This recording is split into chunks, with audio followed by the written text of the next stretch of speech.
Hi friends, welcome back to my YouTube channel. ಇವತ್ತಿನ ವಿಡಿಯೋದಲ್ಲಿ ಬಾಣಂತಿ ಸನ್ನಿ ಹಾಗೂ ಮಕ್ಕಳಿಗೆ ಬಾಲಗ್ರಹವಾದಾಗ ಉಪಯುಕ್ತವಾದಂತಹ ಸನ್ನಿ ಸೊಪ್ಪು, ನಾಗದೆಲೆ ಗಿಡ, ಕಾಳಿಂಗನ ಗಿಡ, ನರ್ಗೀಸ್, ಹಾಗೆ ಸದಾಪು, ಬಾಲಗ್ರಹ ಗಿಡ, ಹಾಗೆ ಬಾಣಂತಿ ಸನ್ನಿ ಅಂತಲೇ ಕರೆಯಲ್ಪಡುವ ಗಿಡದ ಬಗ್ಗೆ ನಾನು ತಿಳಿಸ್ತಾ ಇದ್ದೇನೆ. ಫ್ರೆಂಡ್ಸ್, ಇವಾಗ ನಿಮಗೆಲ್ಲ ಹಲವು ಪ್ರಶ್ನೆಗಳು ಮೂಡೋದು ಸಹಜ. ಈ ಸನ್ನಿ ಸೊಪ್ಪು ಅಂದ್ರೇನು, ಬಾಣಂತಿ ಸನ್ನಿ ಅಂದ್ರೇನು, ಹಾಗೆ ಮಕ್ಕಳ ಬಾಲಗ್ರಹ ಅಂದರೆ ಏನು, ಈ ಸೊಪ್ಪು ಉಷ್ಣನ, ಹಾಗೆ ಕೋಲ್ಡಾ, ಈ ಥರ ಹಲವಾರು ಕ್ವಶನ್ಸು ನಿಮಗೆಲ್ಲ ಬರುತ್ತೆ. ಈ ಸೊಪ್ಪಿನ ಬಗ್ಗೆ ಸಿಟಿಗಿಂತ ಹಳ್ಳಿಲಿ ಹೆಚ್ಚಾಗಿ ಮಾಹಿತಿ ಇರುತ್ತೆ. ಈ ಸೊಪ್ಪನ್ನ ಹೆಚ್ಚಾಗಿ ಮನೆ ಮುಂದೆ ಬೆಳೀತಾರೆ. ಇದು ಯಾವುದೇ ರೀತಿ ಕೀಟಗಳು, ಸೊಳ್ಳೆಗಳು, ಹಾಗೆ ಹಾವುಗಳು ಮನೆ ಮುಂದೆ ಬರಬಾರ್ದು ಅಂತ ಈ ಸೊಪ್ಪನ್ನ ಹೆಚ್ಚಾಗಿ ಯೂಸ್ ಮಾಡ್ತಾರೆ. ಹಾಗೆ ಬಾಣಂತಿ ಹಾಗೂ ಮಕ್ಕಳು ಇರುವಂತಹ ಮನೆಯಲ್ಲಿ ಇರಬೇಕಾದಂತಹ ಗಿಡಗಳಲ್ಲಿ ಇದು ಸಹ ಒಂದು. ಮೊದಲಿಗೆ ಇಲ್ಲಿ ಬಾಣಂತಿ ಸನ್ನಿ ಅಂದರೆ ಏನು, ಹಾಗೆ ಹೆರಿಗೆಯ ಖಿನ್ನತೆ, ಹಾಗೆ ಬಾಣಂತಿ ಸನ್ನಿಯ ಲಕ್ಷಣಗಳು, ಈ ಸನ್ನಿ ಸೊಪ್ಪನ್ನ ಬಾಣಂತಿಯರಿಗೆ ಹೇಗೆ ಯೂಸ್ ಮಾಡ್ಬೋದು ಅಂತ ನಾನು ತಿಳಿಸ್ತೀನಿ. ಹೆರಿಗೆ ನಂತರ ಭಾವನೆಗಳು ಏರುಪೇರಾಗಿ ಅದು ಹೆಚ್ಚು ಮುಂದುವರಿದಾಗ ಅದು ಖಿನ್ನತೆಯಾಗುತ್ತೆ. ಸೊ ಅದಕ್ಕಾಗಿ ಹೆರಿಗೆಯಾಗಿ ಕೆಲವು ತಿಂಗಳ ಕಾಲ ರೆಸ್ಟ್ ಪಡಿಬೇಕು ಅಂತ ಡಾಕ್ಟರ್ ಹೇಳೋದು. ಈ ಟೈಮಲ್ಲಿ ದುಃಖದಿಂದ ಇರೋದು, ಒಂಟಿಯಾಗಿರೋದು, ಹಾಗೆ ಖುಷಿ ಪಡುವ ವಿಷಯಗಳಿಗೂ ಸಹ ಬೇಜಾರು ಮಾಡ್ಕೊಳ್ಳೋದು, ಎಲ್ಲ ವಿಷಯಕ್ಕೂ ತಪ್ಪು ತಿಳ್ಕೊಳ್ಳೋದು, ವಿನಾಕಾರಣ ಜಗಳ, ಬೇಜಾರು, ಹಾಗೆ ಆತ್ಮಹತ್ಯೆಗೂ ಸಹ ಯತ್ನ ಮಾಡೋದು, ಇದೆಲ್ಲ ಮಾನಸಿಕ ಸ್ವಸ್ಥವಾಗಿ ಇಲ್ದಿರೋದನ್ನೇ ಬಾಣಂತಿ ಸನ್ನಿಯ ಲಕ್ಷಣಗಳು ಅಂತ ಹೇಳ್ಬೋದು. ಈ ಬಾಣಂತಿ ಸನ್ನಿ ಹೆರಿಗೆಯಾದ 1ನೇ ಹಾಗೂ 2ನೇ ವಾರದಲ್ಲೇ ಕಂಡುಬರುತ್ತೆ. ಈ ಟೈಮಲ್ಲಿ ಅತಿಯಾಗಿ ಮಂಕು, ಬೇಜಾರು, ಹಾಗೆ ಯಾವುದೇ ವಿಷಯ ಇಲ್ಲದ್ರೂ ಸಹ ಹೆಚ್ಚಾಗಿ ಮಾತಾಡೋದು, ಮಗು ಬಗ್ಗೆ ಹೆಚ್ಚಾಗಿ ಕಾಳಜಿಯನ್ನು ವಹಿಸ್ತಾ ಇರೋದು, ಮಗು ಬಗ್ಗೆ ಯಾವುದೇ ರೀತಿಯ ಆರೈಕೆಯನ್ನು ಮಾಡದಿರೋದು, ಮಗು ಹೊತ್ತರೂ ಸಹ ಅದ್ರ ಬಗ್ಗೆ ಗಮನನ ನೀಡದಿರೋದು, ಈ ಥರ ಎಲ್ಲ ಲಕ್ಷಣಗಳು ಈ ಬಾಣಂತಿ ಸನ್ನಿಯಲ್ಲಿ ಕಂಡುಬರುತ್ತೆ.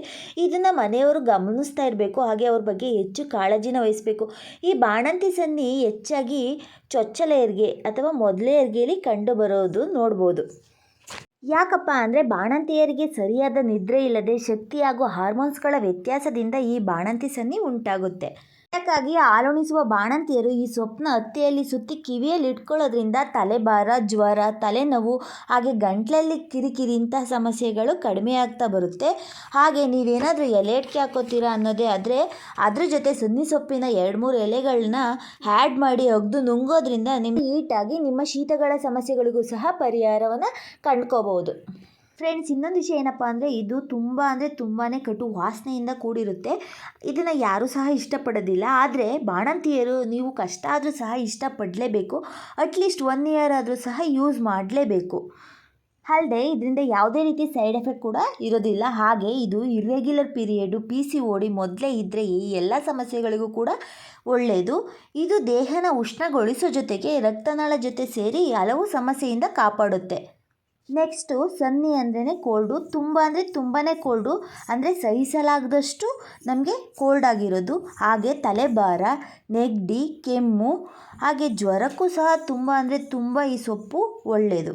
ಅದಕ್ಕಾಗಿ ಈ ಸೊಪ್ಪು ಸಿಕ್ಕಾಗೆಲ್ಲ ಕೈಗೆ ಹಾಗೆ ಕಾಲಿಗೆ ಉಚ್ಕೊಳ್ಳೋದು, ಹಾಗೆ 1-2 ಎಲೆ ತಿನ್ನೋದನ್ನು ಮಾಡ್ಬೋದು. ಹಾಗೆ ಬಾಣಂತಿ ಸನ್ನಿ ಗಿಡದ 1-2 ಎಲೆನ ಬಾಣಂತಿಯರು ಉಪ್ಪಿನ ಜೊತೆ ತಿನ್ನೋದ್ರಿಂದ ಬಾಣಂತಿ ಸನ್ನಿಯಿಂದನೂ ಸಹ ಹೊರಬರ್ಬೋದು. ಇದೊಂದು ಉತ್ತಮ ಗಿಡಮೂಲಿಕೆ ಅಂತಲೇ ಹೇಳ್ಬೋದು. ನಂತರ ಈ ಸನ್ನಿ ಗಿಡ ಬಾಲಗ್ರಹ ನಿವಾರಣೆಗೆ ತುಂಬಾ ಉಪಯುಕ್ತ ಅಂತ ಹೇಳಿದೆ. ಈ ಬಾಲಗ್ರಹನ ಮಕ್ಕಳಲ್ಲಿ ಹೇಗೆ ಕಂಡುಹಿಡಿಯುತ್ತಾರೆ ಅಂದರೆ, ಮಕ್ಕಳು ಕಣ್ಗುಡ್ಡೆಗಳನ್ನ ಮೇಲ್ ಮಾಡ್ತಾರೆ, ಜೊತೆಗೆ ಕೈಕಾಲು ನರಗಳಲ್ಲಿ ಸೆಳೆತ, ಚಂಡಿತನ, ರೊಚ್ಚಿಡಿಯೋದು, ಅಳೋದು, ಹಾಗೆ ಹಸಿರು ಬಣ್ಣದಲ್ಲಿ ಮೋಷನ್ಗೆ ಹೋಗೋದು, ಇಂತಹ ಲಕ್ಷಣಗಳೆಲ್ಲ ಕಂಡು ಬಂದರೆ ಆ ಮಕ್ಕಳಲ್ಲಿ ಬಾಲಗ್ರಹ ಆಗಿದೆ ಅಂತ ನಾವು ತಿಳ್ಕೊಬೋದು.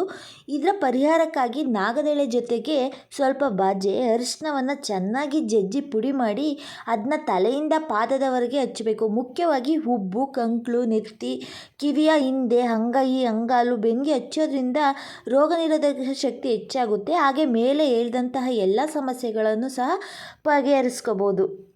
ಜೊತೆಗೆ ಮಕ್ಕಳಲ್ಲಿ ಕೆಮ್ಮು, ಜ್ವರ, ನೆಗಡಿ ಇಂತಹ ಸಮಸ್ಯೆಗಳಿಗೂ ಸಹ ಇದು ಪರಿಹಾರ. ಈ ನಾಗದೆಲೆ ಗಿಡದ ರಸಕ್ಕೆ ತುಳಸಿ ಎಲೆ ಹಾಗೆ ವೀಳ್ಯದೆಲೆ ರಸವನ್ನು ಸೇರಿಸಿ ಜೇನುತುಪ್ಪದೊಂದಿಗೆ ಮಕ್ಕಳಲ್ಲಿ ಕೊಡೋದ್ರಿಂದ ಈ ಸಮಸ್ಯೆಗಳು ಸಹ ನಿವಾರಣೆ ಆಗುತ್ತೆ. ಹಾಗೆ ಆ ಸೊಪ್ಪನ್ನು ಕೊಬ್ಬರಿ ಎಣ್ಣೆಯಲ್ಲಿ ನೆನೆಸಿ ನಂತರ ಆ ಕೊಬ್ಬರಿ ಎಣ್ಣೆನ ಮಕ್ಕಳ ಅಂಗೈ, ಅಂಗಾಲು, ನೆತ್ತಿ, ಹಾಗೆ ಬೆನ್ನಿನ ಹಿಂಭಾಗಕ್ಕೆ ಹಚ್ಚೋದ್ರಿಂದ ಸಹ ಬಾಲಗ್ರಹ ದೋಷದಿಂದ ನಿವಾರಣೆಯನ್ನು ಹೊಂದ್ಬೋದು. ಅಲ್ಲದೆ ಮಕ್ಕಳ ತೊಟ್ಲಲ್ಲಿ ಹಾಗೆ ಮಲಗೋ ಹಾಸಿಗೆಯಲ್ಲಿ ಈ ಸೊಪ್ಪನ್ನು ಇಡೋದ್ರಿಂದ ಕೀಟಗಳು ಸಹ ಬರೋದಿಲ್ಲ, ಮಕ್ಕಳಿಗೂ ಸಹ ತುಂಬಾ ಪ್ರಯೋಜನಕಾರಿಯಾಗುತ್ತೆ. ಇಷ್ಟೆಲ್ಲ ಅಲ್ಲದೆ ಇದನ್ನು ಚೇಳು ಕಚ್ಚಿದ ಜಾಗಕ್ಕೂ ಸಹ ಹಾಕ್ತಾರೆ. ಅದರಿಂದ ಯಾವುದೇ ರೀತಿ ನೋವು ಹಾಗೆ ವಿಷವೂ ಸಹ ಏರೋದ್ರಿಲ್ಲ ಅಂತ ಈ ಸೊಪ್ಪನ್ನು ಚೇಳು ಕಚ್ಚಿದ ಜಾಗಕ್ಕೆ ಹಾಕ್ತಾರೆ. ಇಷ್ಟೆಲ್ಲದರ ಜೊತೆಗೆ ಈ ಗಿಡ ಔಷಧೀಯ ಗುಣವನ್ನು ಹೊಂದಿರೋದ್ರಿಂದ ಇದನ್ನು ಯಾವ ಪ್ರಮಾಣದಲ್ಲಿ ತಗೋಬೇಕು ಅನ್ನೋದು ನಮಗೆ ತಿಳಿದಿರೋದು ತುಂಬಾ ಅಗತ್ಯ. ಫ್ರೆಂಡ್ಸ್, ಇವತ್ತಿನ ವಿಡಿಯೋ ನಿಮಗೆಲ್ಲ ತುಂಬ ಇಷ್ಟ ಆಗಿದೆ ಅಂತ ಅನ್ಕೋತೀನಿ. ಇವತ್ತು ಸನ್ನಿ ಗಿಡ ಅಥವಾ ಸದಾಪು ಗಿಡದ ಬಗ್ಗೆ ತಿಳಿಸಿದ್ದೀನಿ. ಹಾಗೆ ಬಾಣಂತಿಯರ ಸನ್ನಿ, ಬಾಲಗ್ರಹ ಇದೆಲ್ಲ ತುಂಬ ಉಪಯುಕ್ತವಾದ ಮಾಹಿತಿ, ಎಲ್ಲರೂ ತಿಳ್ಕೊಳ್ಳೇಬೇಕು. ಯಾಕಂದರೆ ಎಲ್ಲರ ಮನೆಯಲ್ಲೂ ಸಹ ಮಕ್ಕಳಿದ್ದೇ ಇರುತ್ತೆ ಅಲ್ಲ, ಮಕ್ಕಳಿಗೆ ಕಾಳಜಿ ವಹಿಸೋದು ನಮ್ಮೆಲ್ಲರ ಕರ್ತವ್ಯ. ಇವತ್ತಿನ ವಿಡಿಯೋ ನಿಮಗೆಲ್ಲ ಇಷ್ಟ ಆಗಿದ್ದರೆ ಲೈಕ್ ಆಗಿ ಶೇರ್ ಮಾಡೋದನ್ನ ಮರಿಬೇಡಿ. ನನ್ನ ಚಾನಲ್ನ ಸಬ್ಸ್ಕ್ರೈಬ್ ಆಗಿ. Thank you.